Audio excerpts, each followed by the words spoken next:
Hello mga boss and welcome back sa ating channel. For today's video, paano nga ba mag-farm nitong mga pambenta dito sa ating Legend of Ymir? Ayan. So marami na nakakapag-earn mga boss, pero mga joke yung ibang price dyan ha. So okay maniwala. Pwede nyo rin ibenta yan via Dayas. Okay, ayan. May ghost trading din naman, no? So mas okay talaga yung RMT, no? Pagdating sa mga play to earn game. Ayan mga boss. So paano nga ba sila nakapag-farm nun? Kung i-click natin dito sa region trade, ayan, sa Rune Axe. Okay mga boss, and then monster dito sa Utgard Fortress 3rd floor. So meron daw yan. So ano yung dapat mong ma-farm dyan? Ito yung loot R equipment mga boss.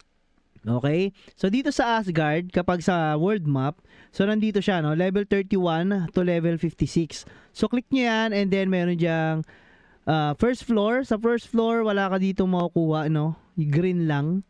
And then sa second floor, wala rin. Sa third floor, doon ka makakuha ng rare equipment mga boss na pwede mong ipambenta. Okay? Sa Outguard Depth, ayan. So wala na dito. Sa third floor ka talaga makakuha ng mga rare items na pwede mong ipangbenta. Okay? So doon ka magpa-farm. Pero kung hindi ka naman mga boss magbibenta, so pwede ka na dito sa Labyrinth once na nag-level 28 ka para mag-progress ka mga boss, no? Ito lang i-farm mo.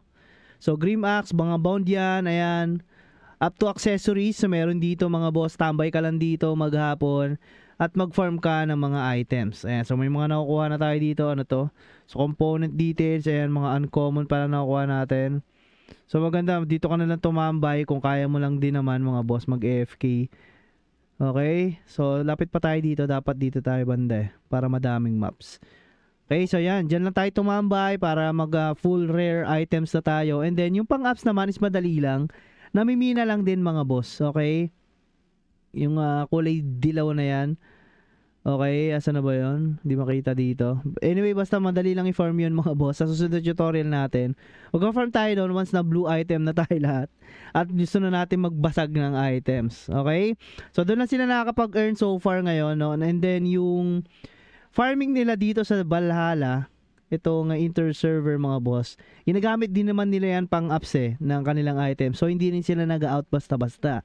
So, yung na-earn mo, kailangan mo rin pang palakas ng item mo mga boss, no? So, hindi basta-basta ang makakapag-cash out dito sa ating Legend of Ymir. So, yun nga, sa mga items, doon ka na lang aasa, no? Kung multiple ka makakuha ng limbawa, itong scald natin, dalawa yung weapon na nakuha, so pwede natin ibenta yung isa, parang ganun. Mas okay na mag-farm ka na lang muna ng items na pambenta sa trading mga boss, kaysa magpagod ka doon na mag-farm ng GW Mix.